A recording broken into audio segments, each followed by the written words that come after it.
Você está assistindo a CIB Orienta. Olá, eu sou o economista Reinaldo Café, presidente da Associação Comercial e Industrial de Bauru. O ACIB Orienta é um encontro semanal para discutirmos um assunto relevante na área de gestão. Trazemos sempre um entrevistado que possa contribuir com a sua inspiração, com o seu legado, e também informar as entregas da nossa entidade, as atividades que a nossa entidade vem desenvolvendo, quais são seus produtos e serviços, o que pode fazer a diferença no seu dia a dia dentro da organização. Agradecemos àqueles que são associados e prestigiam o nosso trabalho e aqueles que nos acompanham, mesmo sem ser associados, mas que desejam se aproximar da nossa entidade. Estamos com uma promoção esse ano, que é o ACIB First. Se você é pessoa física, você pode se tornar associado a custo zero. Se você é um microempreendedor individual, em Bauru temos aí cerca de 38 mil microempreendedores individuais, você pode também ser associado pagando R$ 21,00 por mês. Ou então, um associado normal, no valor de R$ 42,00 por mês, cá entre nós um valor muito baixo por tudo que a nossa entidade pode oferecer. E nessa edição aqui do ACIB Orienta, você vai conhecer alguns desses serviços, algumas destas entregas. Hoje, na entrevista da semana, nós teremos o Tiago Alavarce, que é enfermeiro e terapeuta, trabalha com neurociência, com cognição e comportamento, e teremos, logo na sequência também, um bate-papo sobre gestão com as participações do Wagner Moraes e do Paulo Mirão. Quero agradecer ao Rogério Cabral, jornalista, parceiro aqui desde o início da CIB Orienta. Ele transmite o nosso programa ao vivo na Visão de Mercado Web TV. Lembrando também que este material nosso fica gravado e você pode acompanhar no canal no YouTube, youtube.com/ACIB Bauru, e também no Facebook, no Instagram e outras redes sociais, principalmente no Facebook, em que você, por ACIB Bauru, também pode acessar essa live. Então, para a gente falar um pouquinho de gestão, e hoje o tema é a importância do ESG nas organizações, eu convido para dividir a tela comigo o diretor de Serviços de Expansão, Wagner Moraes. Wagner, bom dia, bem-vindo. Bom dia, Café, bom dia a todos. E também Paulo Milreu, que é diretor da empresa de inteligência digital, trabalha também na assessoria da diretoria da entidade. Paulo, bem-vindo. Bom dia, Café, bom dia, Wagner, bom dia a todos aí. Bom, na última quinta-feira, dentro de uma entrega da Fundação Dom Cabral, eu sou associado regional, nós trouxemos o professor Pedro Lins. Ele veio falar exatamente de ESG, temos lá mais de 30 participações, e ele trouxe aí dados, né, apontando que essa história do ESG, que está voltado para a questão ambiental, social e de governança, tem mais de 100 anos. Passou a ser sistematizado a questão aí de 20 anos aproximadamente, e muitas empresas praticam, né, uma ou duas ou as três dimensões, e talvez não saibam direito, não tenham isso sistematizado. O que você tem observado no mercado, Wagner, nas suas andanças, nas suas contribuições com os seus clientes? Efetivamente existe já o ESG, mas está faltando uma sistematização, colocar lá no planejamento estratégico também um tópico em relação a uma empresa ser, do ponto de vista social, correta, do ponto de vista ambiental, correta, e ter aí um bom compliance para ter uma boa governança? Café, eu confesso que esse é um tema ainda desconhecido. Eu mesmo, né, há um pouco antes da pandemia, sei lá, 2018, 2019, uma empresa fez contato comigo perguntando se a Global trabalhava com ESG. Na hora, eu boiei mais do que... né? E aí, isso foi lá, acho que 2018, 2019, né? Eu mesmo não estava inteirado desse tema. E aí eu fui pesquisar e descobri uma coisa muito interessante, né? Como você falou, ESG é uma coisa que as empresas já estão trabalhando de uma forma, vamos dizer assim, individualmente, cada um desses pilares, né? O meio ambiente, a responsabilidade social e a governança cooperativa, né?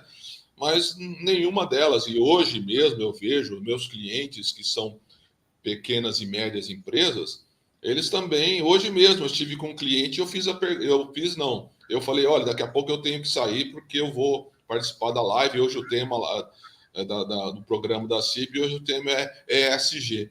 Ele falou, o quê? O que é isso, né? E eu não é um cliente pequeno. Aí expliquei, ele realmente fica nessa, fala, bom, mas isso aqui a gente já tem. Então, realmente as empresas ainda não despertaram para esse tema dessa forma como é colocada de uma forma sistêmica, né? O meio ambiente, a responsabilidade social, a governança corporativa dentro de um mesmo pacote, né?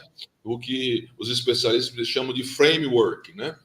Hoje tem vários frameworks que trabalham para conjugar isso aí, gerar os indicadores e os relatórios, as coisas que é feito, né? Então, a empresa tem, às vezes, cuida do meio ambiente, mas não tem responsabilidade social. Ou tem governança corporativa, que na realidade é o tema que geralmente as pessoas falam responsabilidade social e ambiental.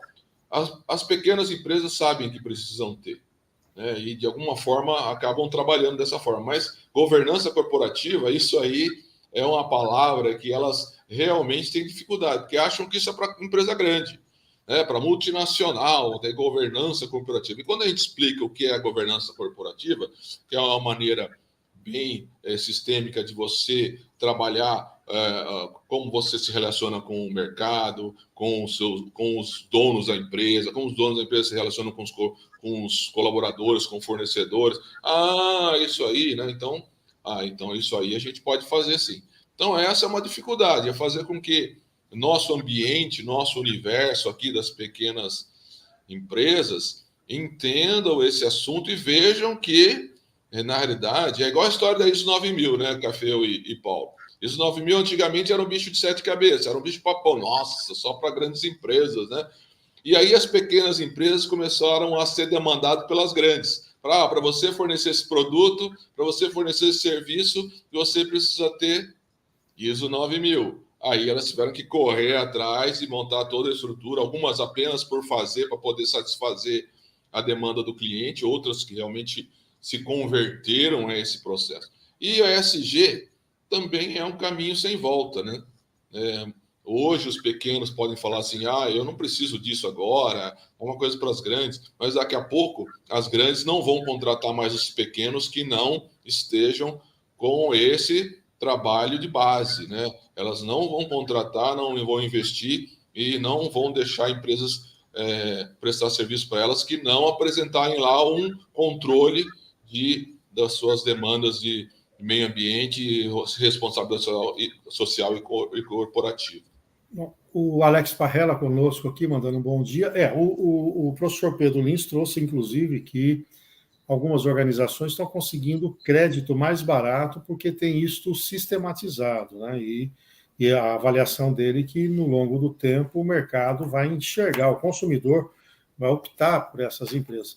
Mas eu sei, Paulo, que você tem uma visão crítica sobre o ESG e é o momento do debate você colocar com clareza o que você tem de visão sobre essas 3 letrinhas que vêm do inglês, né? Por isso que a gente traduz para o português, mas que muitas empresas estão apostando, não só apostando, trabalhando, e como a origem veio do mercado financeiro, que era uma resposta do mercado financeiro para as questões ambientais e sociais, né?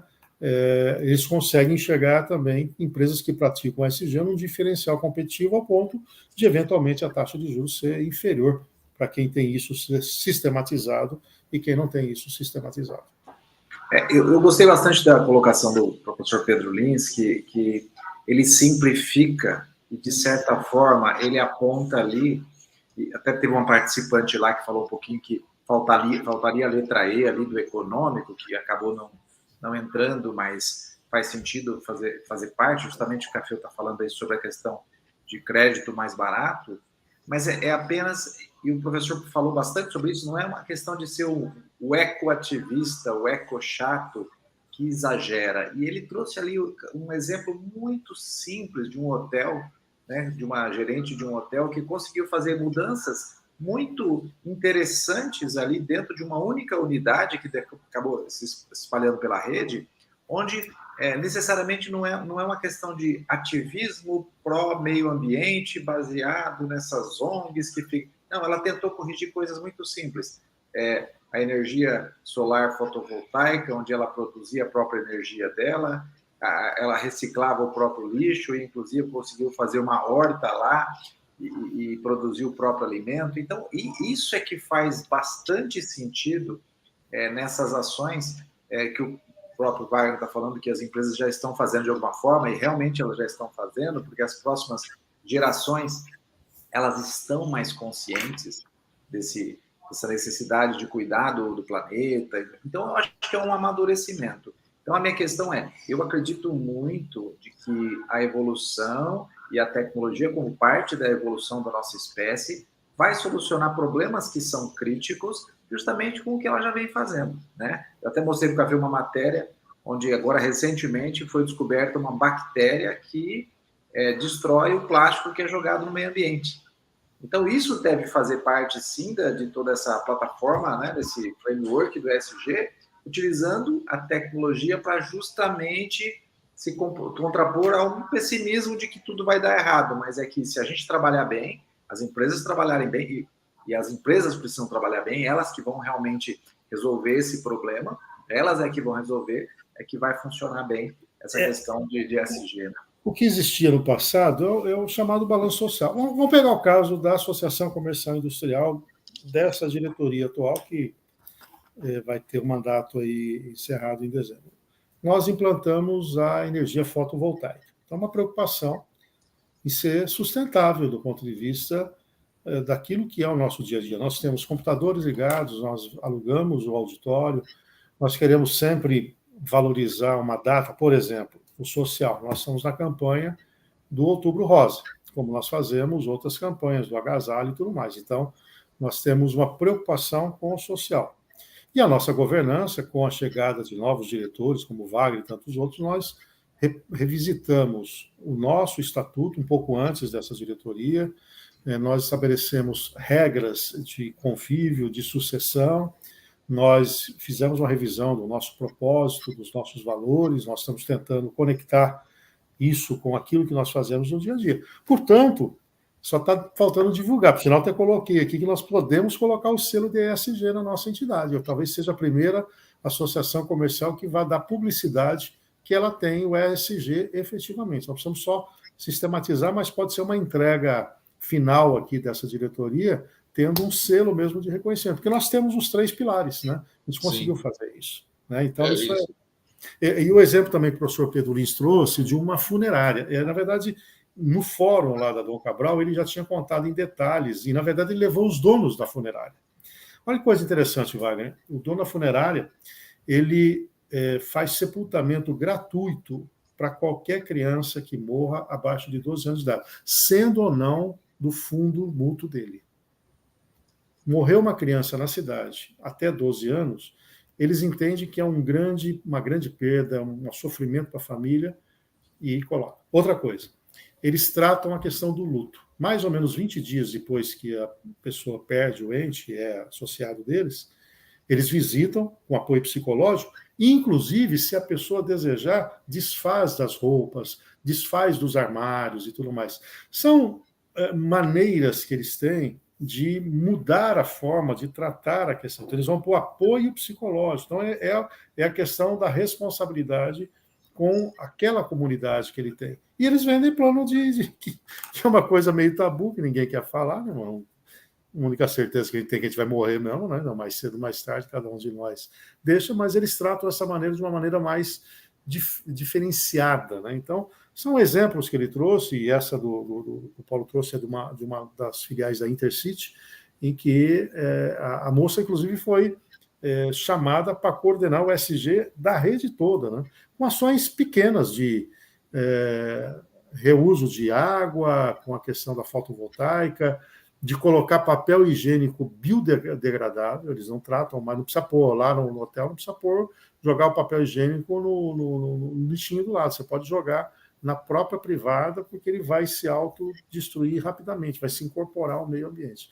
Então, horta, passou a ter a cozinha, a horta própria, né, e eles fazem ali a colheita. Então, são questões como essa.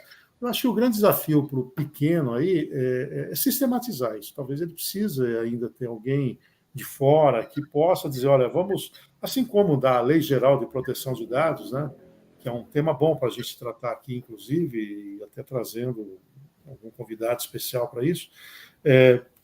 A que a gente precisa revisitar, nós já tratamos disso, mas voltar a conversar sobre isso.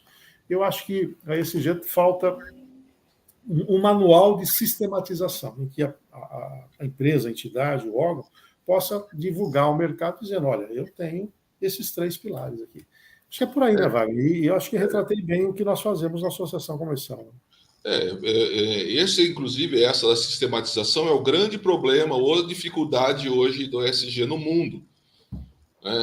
Não se chegou ainda a um consenso de como fazer essa sistematização, tanto que tem vários modelos de sistematização, vários frameworks, vários relatórios, e que ninguém disse ainda assim, ó, esse é o padrão, como a ISO 9000, por exemplo, tem um padrão, hoje ainda não se chegou. Então, se pega um deles, um aceitável no mercado, e vamos fazer, né? Vamos fazer essa sistematização. Qualquer uma que seja feita e que o mercado aceite, consiga mostrar para o mundo que realmente você tem preocupação ambiental, social e de governança, está no jogo. E uma coisa interessante dessa funerária, né, é que eu estava lendo sobre o assunto e uma mudança que o ESG está causando no mundo capitalista é justamente antigamente, né, e o Milton Friedman, né, você conhece bem essa figura, né, Café? Ele que desenhou esse modelo liberal, né? Capitalista que nós temos hoje, o lucro é o resultado esperado do capitalismo, né? Aquele cara lá, como ele chama, o CEO da BlackRock. O BlackRock é a maior investidora do mundo, né? A maior gestora de capitais. Ele falou o seguinte, Larry Flink.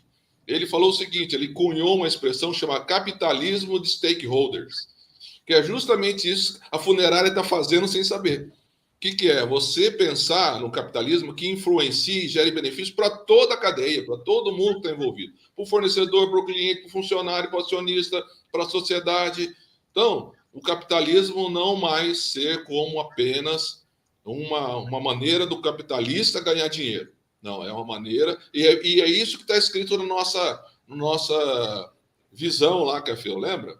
Sim. Que é gerando, fazendo tudo, na nossa missão, né? Que a missão é conseguir ter um portfólio de soluções abrangentes, gerando um ambiente de negócios e benefício para toda a sociedade. Olha só, nós já até nossa missão está enquadrada nesse negócio. Eu acho que esse tipo de conversa que nós estamos tendo aqui é para despertar para esse mundo. Eu também, como você, acabei acessando o ESG não muito distante, né? Quando das entregas da Dom Cabral, esse tema emergiu, eu confesso que eu olhei meio assim, falei, mais um modismo aí, né? Mas o que a gente vem observando e participando do fórum agora é que há, sim, não sei, não vou falar que é um movimento, mas uma evolução daquele tal balanço social que era o normal que uma empresa tivesse, né? Então, a gente sempre falou muito do balanço social. Eu, logo que assumi em 2011 a primeira gestão na CIB, eu trouxe a frase de representatividade de serviços, mas a gente nunca deixava de colocar nos nossos objetivos a responsabilidade social, que era o tripé, né? Que a gente queria prestar serviço, a gente queria representatividade e a gente tinha que ter responsabilidade social como entidade.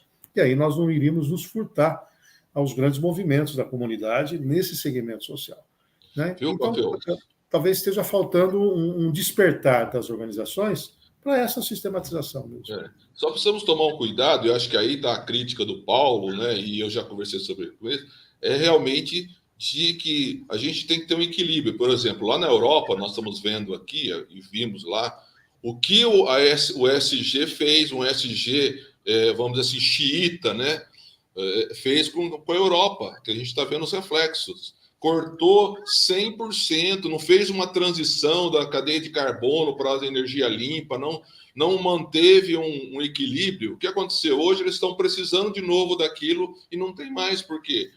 Mas isso vai ter na página 5, porque eles vão, no inverno agora, usar energia fóssil. Então, mas o professor Pedro Lins até brincou lá na Dom Cabral, quando ele estava apresentando, falou, olha, essa coisa do eco chato não faz muito sentido. Ele tirou o óculos, né? Falou, esse meu óculos aqui vem de energia fóssil. Então, eu não posso condenar as empresas que usam para tirar as lentes disso, né? Então, mas a dificuldade lá, Café, é que eles têm que retornar agora, só que uma dificuldade tremenda, porque eles desfizeram dos ativos que tinham, então agora a dificuldade tremenda. Foi bom você lembrar, tá, essa questão da Europa, porque vem uma decisão aí que vai impactar aqui no Brasil.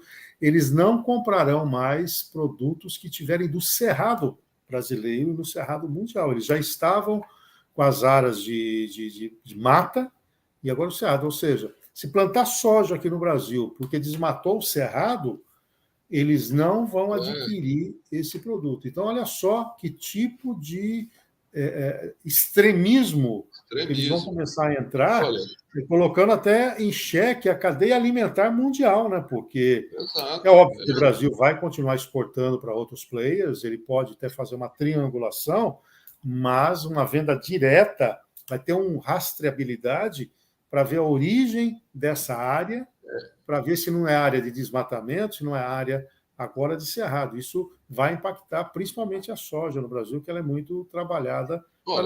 Bauru tem um problema sério com a lei de cerrado, que é a não expansão de organizações, né? O caso mais emblemático é a Tilibra, a gente fala porque já foi dado publicidade, em que ele tem uma área de distribuição, um terreno ao lado tem o cerrado, é uma pequena área, eles querem expandir as atividades, mas não conseguem uma liberação nisso. Então, o Bauru tem um passivo de desenvolvimento porque ele mantém um ativo do cerrado, né? Então, essa ideia que a gente tem que ter o equilíbrio, né?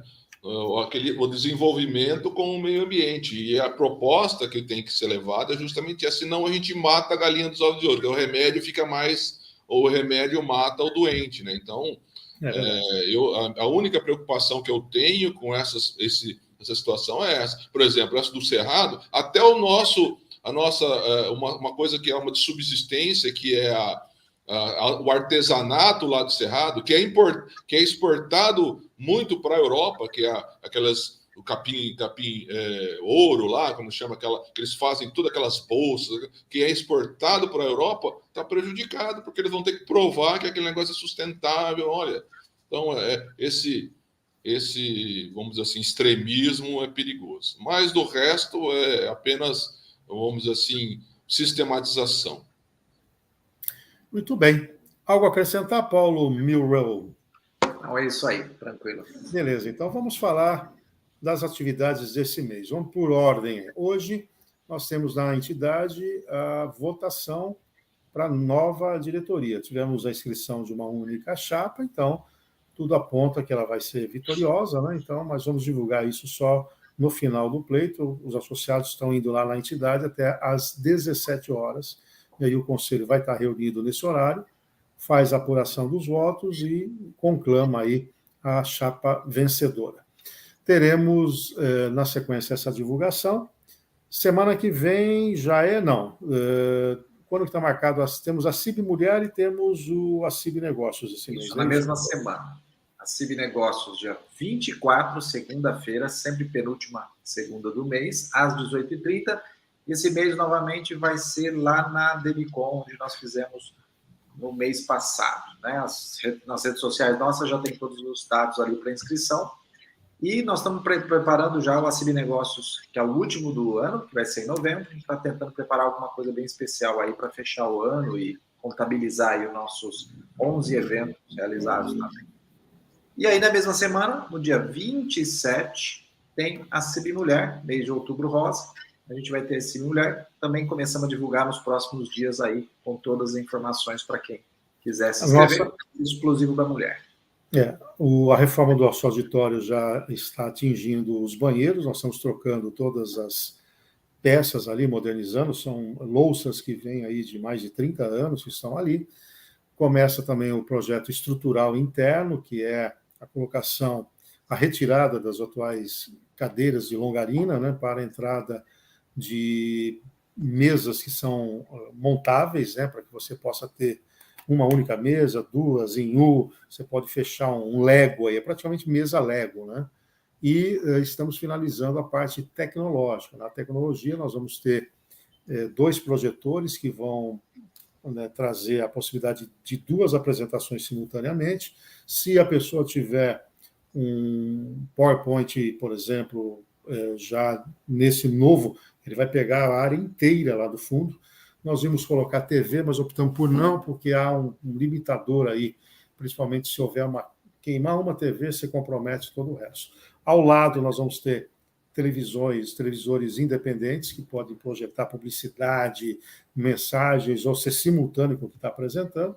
Enfim, e uma nova copa ali, toda ela fechada, né, para permitir um pouco mais de interação, e tudo com o que é melhor de brise, mais moderno. Então, uma reforma, vamos dizer, estrutural importante para ter, na área central de Bauru, um ambiente de versatilidade. Você pode reunir 10 pessoas, 50, até 100 pessoas, mas com a possibilidade de interação, de integração. Entregar aí um grande feito moderno, né, para fecharmos com chave de ouro aí a atual gestão, que sempre trabalhou nessa questão de inovação. A gente quer deixar um legado aí para a próxima diretoria.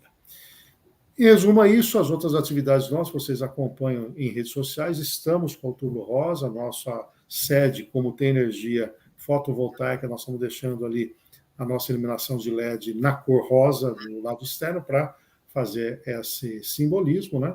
E vamos continuar com as campanhas aí até a virada do ano.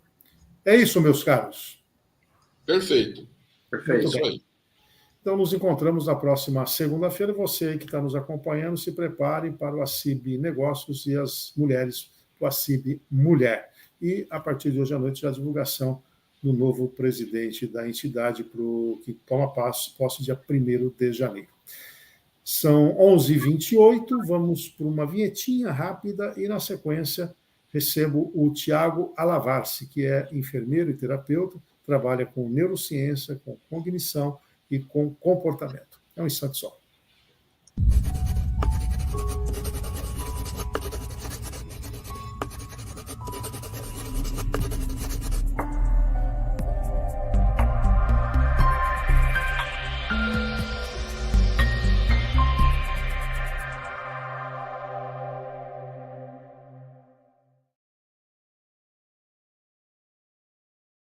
Então, para a entrevista da semana, convido o Tiago Alavarce. Muito bem-vindo, Tiago. Muito obrigado, Café, pelo convite. Fico agradecido e já cumprimento aí todos os nossos telespectadores que estão acompanhando aí o ACIB Orienta. Perfeito. Lembrando que nós estamos também na Visão de Mercado Web TV e tem, depois, viu, Tiago, da nossa live, fica lá no YouTube, a audiência é muito alta, o pessoal pega os horários alternativos aí, então é muito legal, porque a gente tem no nosso canal no YouTube todas as nossas apresentações. Mas, Tiago, quando eu leio aqui, Tiago Alavarce, enfermeiro, a primeira coisa vem aquela ideia do enfermeiro, né, trabalhando só em hospitais e sendo aquele profissional dedicado, por sinal, agora uma discussão do piso aí para o enfermeiro e para o assistente técnico, né? Mas aí vem terapeuta, neurociência, cognição, comportamento. Explica um pouquinho esse universo que você trabalha, Tiago. Vamos lá, então. Esse é um desafio, e o Corém, né, que é o Corém, o COFEM, que é o nosso órgão de fiscalização, ele tem tido esse desafio de esclarecer para a população e mostrar esse outro lado do enfermeiro mesmo, o lado do enfermeiro empreendedor, o lado do enfermeiro que não se limita nas 4 paredes do hospital e que permite que a saúde, que a promoção da saúde, que os cuidados vão além do hospital. Até porque a promoção, a profilaxia, né, de doenças, ela é feita antes, ela é uma prevenção e ela deve ser feita antes da pessoa entrar no hospital. Então, o meu foco é esse. Mas aí, para me apresentar um pouquinho, para quem não me conhece, eu sou enfermeiro, já trabalhava com palestras antes de ser enfermeiro, e sou especialista em gestão de pessoas, tenho um MBA em gestão de pessoas, em saúde mental, e eu resolvi unir essas 2 áreas, da saúde mental, da neurociência, com a gestão de pessoas, principalmente depois da pandemia. Então, paralelamente a esse trabalho que eu faço como terapeuta, como enfermeiro dentro do consultório, eu trabalho no serviço de urgência e emergência aqui de Bauru, e na pandemia eu tive na linha de frente, eu percebi como que a pandemia prejudicou a parte cognitiva, que é a parte definir cognitivo de uma forma fácil, seria a parte de como que a gente interpreta as coisas que acontecem no mundo, e isso gera diretamente uma resposta no comportamento. A gente passou a atender problemas dentro de empresas, eu fiz um levantamento, uma pesquisa, já tinha minhas formações, e aí eu resolvi direcionar. Antes da pandemia, eu trabalhava com liderança no mundo corporativo, com estratégia de liderança, aí eu resolvi direcionar para a saúde mental. Por quê? Porque era uma área que eu já tinha essa expertise, já tenho experiência desse serviço de emergência, sou terapeuta formado desde antes da formação como enfermeiro, e eu falei, gente, eu tenho tudo na mão, né, para ajudar as pessoas e ajudarem as empresas a resolver esse problema. E aí, então, eu criei esse serviço, que é um serviço de... Por que neurociência? Porque toda a base científica que eu utilizo é em cima da neurociência, e a neurociência ela é dividida em 5 áreas hoje. A parte anatômica, a parte patológica, fisiológica, e essas duas que eu escolhi para mim, que é a cognitiva, que é como o cérebro aprende, e a comportamental, que é como ele se comporta no dia a dia. E o que isso impacta na sociedade? Quer fazer uma pergunta, Café? Não, pode ir em frente, pode ir em frente. O que isso impacta na sociedade, né? Dentro das empresas, por exemplo. Eu trouxe aqui alguns dados para a gente, por exemplo, do Tribunal Superior do Trabalho, ele informa, numa pesquisa, e aí o pessoal pode acessar rápido até no Google, que em 2020 teve um afastamento de 576 mil pessoas por problemas de doença mental do mundo do corporativo, do mundo dos negócios. 576 mil pessoas. Isso é equivalente a 26% a mais do que nos anos anteriores, 2019, 2018. Então, esse impacto de 26% de afastamento, ele gera um problema social, porque a pessoa ela é afastada e ela tem todo um déficit cognitivo social envolvido com isso, e gera um problema econômico aí que vai prejudicar também a economia, além dos outros pormenores aí que você, especialista, sabe falar muito melhor do que eu, né? Agora, e aí, associando Thiago, com o tema... Pois não.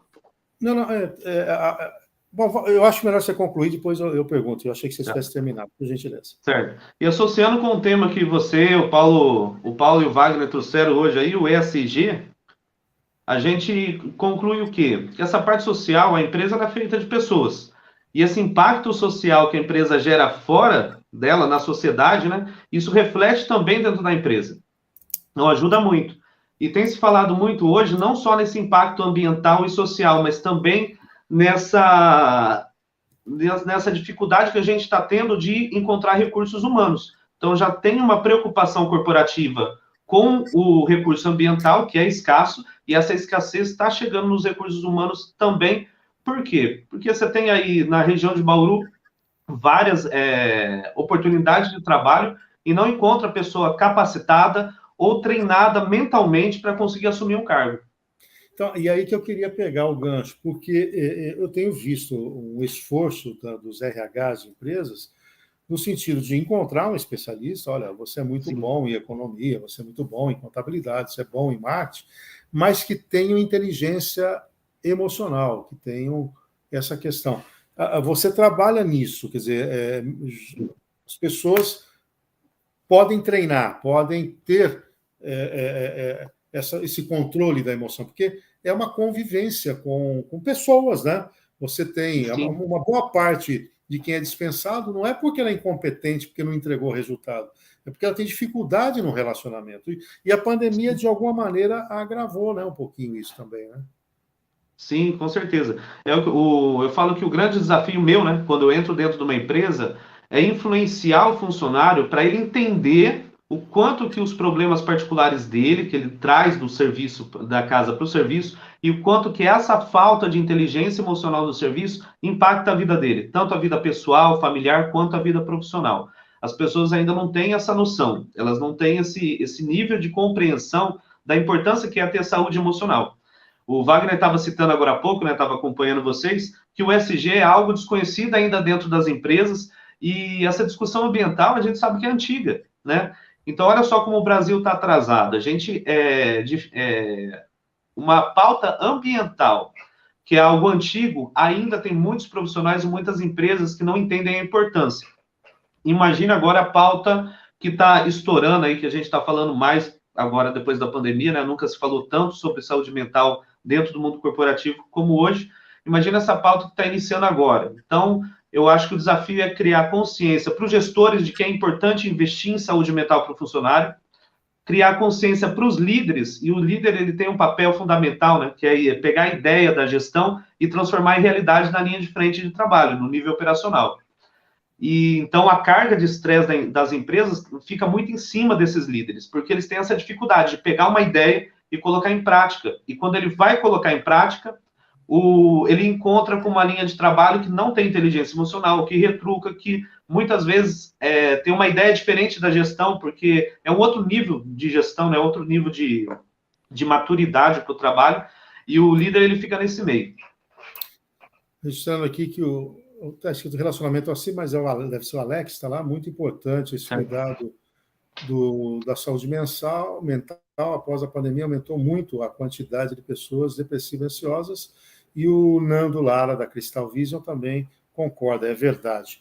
No caso da neurociência, eu tenho observado muitas empresas trabalhando esse tema, até para cumprimento de metas, de entender o comportamento na área de vendas, o comportamento do consumidor. Fala um pouquinho dessa área da neurociência. Na área de metas. Eu costumo dizer assim, quando a gente fala de o neuromarketing, né, o famoso neuromarketing, a gente estuda a neurociência voltado para entender a mentalidade do consumidor, como que ele pensa. Existe uma divergência hoje dentro de alguns especialistas, muitos falam que toda venda é feita pela emoção. Por quê? Porque toda venda é feita... Na verdade, não é toda venda que ela é feita pela emoção, é que a maior parte da população ela é vulnerável emocionalmente. Então, você consegue vender muito melhor pela emoção, mas para pessoas racionais, não. Então, hoje, o que eu ensino dentro da área de neuromarketing é que você tem que ter esse equilíbrio entre a razão e a emoção. E a grande estratégia é o vendedor, é o profissional de marketing, quando ele estrutura o marketing para atrair o cliente, ou o vendedor, entender com quem que ele está falando. Saber, e aí a gente volta naquele velho paradigma, né, do marketing, de você entender o cliente, saber o que ele pensa, como que ele age, quais são os seus costumes, para você conseguir influenciar. A neurociência, ela entra como? Explicando como que a mente funciona para que você consiga interferir diretamente dentro da mente dele, para que ele possa entender, compreender essa importância. Tudo bem. A Sara Batista vem aqui e pergunta, e quando é o próprio trabalho que tira a saúde mental do trabalhador? Nossa, quando eu faço palestras, eu abro às vezes para pergunta, e é uma das perguntas que mais causa tumulto, né? Porque a gente tem esse paradigma de que é o trabalho que causa o problema. Mas, na verdade, por exemplo, eu trabalho nesse serviço de urgência e emergência, e é um serviço onde eu tenho que ter muita inteligência emocional. O trabalho, ele me oferece oportunidades de desenvolver a minha inteligência emocional ou de surtar, né? Eu reanimo crianças na presença do pai, da família, uma criança em parada cardíaca, atropelada. É algo que é muito impactante para a sociedade, é impactante para a família, e a família entrega na minha mão uma criança morta. E ela confia nos meus cuidados, na minha expertise, para que eu devolva a vida para o filho dela. Então, esse impacto emocional é muito grande. A gente atende muitas vezes com a polícia em linha de tiro, pessoas baleadas. Ontem aconteceu em Bauru 2 situações onde eu tive envolvido em uma delas para poder atender a pessoa em situações de risco. Então, a gestão da emoção no trabalho, ela não depende do serviço, porque se eu esperar que o meu serviço ele me dê situações confortáveis para mim trabalhar, eu simplesmente não vou ter, né, no serviço de emergência, essas informações. Eu costumo dizer o seguinte, que não é o trabalho que adoece a pessoa, mas o despreparo cognitivo, o despreparo emocional, o despreparo comportamental, que hoje a gente entende resumidamente como inteligência emocional, né, que é o que deixa a gente abalado, que é o que destrói o nosso psicológico. E por que acontece isso? Porque a gente vem aí, e aí eu não vou entrar em questões políticas, que não é o tema, mas a gente vem de muito tempo de uma indução mental, de estruturas de marketing envolvida no meio da mídia, que induz a nossa mente a ser fragilizada, né? Existe um conceito, que é o conceito da antifragilidade. O que é a antifragilidade? A gente tem você pegar uma caixa de taças, você compra uma taça na internet, chega uma caixa escrito frágil. Frágil é tudo que rompe facilmente, tudo que facilmente é destruído. Você precisa de um cuidado especial. As pessoas hoje, elas são muito frágeis. Qualquer comentário que você faz, você abala o emocional dela. qualquer feedback que a empresa traz, ela entende e leva isso para o lado pessoal, não consegue diferenciar o que é pessoal do que é profissional. Então, as pessoas estão frágeis. Por outro lado, tem uma vasta gama de profissionais que também é um problema, que eles são brutos, eles são rígidos, como uma pedra. Esses profissionais, eles também vão ter problemas e também vão adoecer. Por quê? Porque a antifragilidade não é você ser bruto, ser rígido, mas é você crescer mediante o problema. Assim como a Hidra, né, que é uma mitologia grega, aí, era uma cobra aquática que cada vez que você cortava a cabeça dela, nascia duas no lugar. Ela é o exemplo perfeito de antifragilidade. Quanto mais a vida te bate, mais você aprende e cresce com isso. Na pandemia, a gente teve essa oportunidade, e eu falo isso em algumas palestras. Ou você acreditava que você estava exposto a um vírus e que você ia morrer a qualquer momento e que não tinha jeito, ou você acreditava que a sua fé, o seu Deus, a ciência ia arrumar uma solução, se acalmava e evoluía durante ela. Eu não tive a oportunidade de ficar em casa e me proteger como todo mundo. Eu peguei Covid por diversas vezes durante esse período, e o que a gente percebia? Que, inclusive, tem um médico, colega, que ele comentou comigo que ele começou a tratar com alguns ansiolíticos, alguns calmantes dentro da UTI, quando ele percebia que a pessoa entrava abalada. Por quê? Porque dentro da UTI, ela via um sendo entubado de um lado, o outro passando por um procedimento do outro. Isso alterava o emocional dela, aumentava a descarga de adrenalina, o corpo ele fica mais ácido, ele fica mais vulnerável à doença e piorava a evolução da doença. Então, quando ele acalmava essa pessoa, claro que isso não ia salvar a vida dela numa situação de Covid, mas propiciava um meio para que o tratamento que ele empregasse no paciente salvasse vida. Isso ele estava tornando aquele organismo antifrágil, ele estava acalmando a pessoa, dando inteligência emocional de uma forma química para ela, né? Para que ela fosse antifrágil e resistisse à pandemia. Só que isso não é ensinado em escolas, isso é pouco citado, né? Aí vem esse grande desafio meu, que é um enfermeiro. O enfermeiro é um especialista em cuidados, né? A gente fala que a enfermagem é a arte de cuidar. Então, da gente sair de dentro do hospital e parar de cuidar de quem já está doente e cuidar de quem ainda está são e está adoecendo. E aí, eu sou enfermeiro, nas redes sociais o pessoal me encontra como enfermeiro da mente. Por quê? Porque eu sou enfermeiro que decidiu cuidar da mente humana, decidiu cuidar, antes que a gente adoeça, decidiu dar ferramentas para que as pessoas tenham essa inteligência emocional, e isso extrapola o mundo corporativo, né? Extrapola a empresa. Isso é para o lado pessoal, para a emoção, para a criação de filhos, porque a gente vê o quê? Que a criação dos filhos é um reflexo do comportamento do próprio pai, né? Tanto que, quando chega no consultório crianças, você avalia a criança, quando eu avalio o pai, os comportamentos são muito semelhantes, a criança é um espelho. E também no mundo corporativo.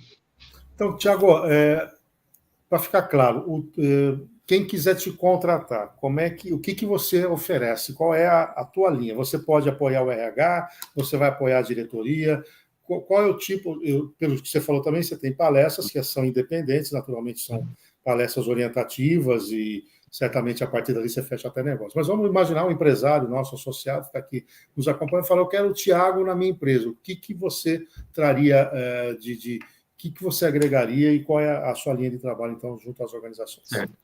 Então, hoje, a pessoa entrando no meu site, thiagolavarez.com, consegue o contato no meu WhatsApp ou falar diretamente comigo. E aí a gente vai fazer um briefing para entender qual que é a realidade da empresa e chegar diretamente no problema, porque não adianta a gente fazer um trabalho superficial. Quando o problema é gestão, às vezes o gestor está sobrecarregado, excesso de carga de trabalho são os principais problemas, é multifunção, a responsabilidade. Então nós trabalhamos com uma técnica que é internacional, que é baseada na teoria U, de Otto Schammer, que ele ensina a desconstrução de toda essa cultura de problemas, essa cultura que a Sara trouxe para a gente, aí foi muito bom ela ter citado isso, de que o trabalho está destruindo a mente dele, e ensina técnicas de neurociência, de cuidados com a mente para que ele consiga equilibrar. Então a gente pega o problema, tira o problema, atinge o problema, trata esse problema e ensina ferramentas. No nível de liderança, que é esse nível mais problemático, que está no meio das duas pontas da empresa, eu trabalho com treinamento de inteligência emocional, tanto para feedback, tem uma metodologia que eu criei com a minha irmã, que é a Francine Negrão, que a gente chama de liderança tática, onde a gente ensina um mapeamento mental de como que o líder ele vai resolver qualquer tipo de problema baseado nesse mapeamento. Então, é uma ferramenta, um método de avaliação de pensamento, uma maneira que o líder pensa e como que ele emprega aquilo para que ele não destrua também as emoções do pessoal que é da linha de frente de trabalho e que consiga realizar o que a gestão pede. Então, isso é voltado para a liderança. E na linha de frente, a gente fala o chão de fábrica, né, o pessoal operacional, eu trabalho com palestras, que o pessoal conhece como palestra motivacional, né, mas não é aquele oba-oba, não é um negócio onde a gente vai trabalhar só as emoções, porque o treinamento com impacto emocional, ele funciona, mas ele não funciona para todos, ele tem um curto espaço de efetividade. Então, eu trabalho trazendo consciência, o porquê que a pessoa, como a Sara trouxe para a gente, o porquê que ela entende que o trabalho é o problema, como que isso reflete na vida dela e como que ela resolve. Então, nas palestras, eu já dou ferramentas de uma forma lúdica, de uma forma divertida até para os funcionários se sentirem atraídos por essas palestras. E aí, no consultório, eu levo casos pontuais. Então, um líder que precisa especificamente passar por terapia, passar por um processo específico terapêutico, um gestor que precisa desse processo específico, aí a particular vai direto no consultório. Então, Thiago, para te encontrar, redes sociais, é isso? Isso, redes sociais, @enfermeiro da mente, ou direto no meu site, que tem todas as redes sociais lá, meu WhatsApp, é o meu nome, thiagoalavarce.com, fácil de encontrar. Muito bem, obrigado aí pelo seu tempo, pela entrevista, foi muito bom e certamente aqueles que estão nos acompanhando já viram a opção que tem de um trabalho diferenciado que você oferece. Obrigado por prestigiar a nossa cidade, Thiago. Muito bem. Esse foi, então, o Thiago Alavarce, né, que trouxe aí o que a gente sempre fala aqui de uma entrevista inspiradora. Quero agradecer mais uma vez a audiência de todos vocês, o Rogério Cabral, da Visão de Mercado Web TV, o Thiago Alavarce, que participou conosco, e também as participações do Wagner Moraes e Paulo Milreu. Na próxima segunda, a gente está de volta, trazendo para você sempre um tema interessante de gestão, e provavelmente vai ser sobre a Lei Geral de Proteção de Dados, e também uma entrevista inspiradora e, claro, prestando contas, trazendo para você aquilo que a nossa entidade está realizando. Tenham todos uma santa semana, a gente se encontra na próxima segunda. Até lá. Este foi mais um A CIB Orienta.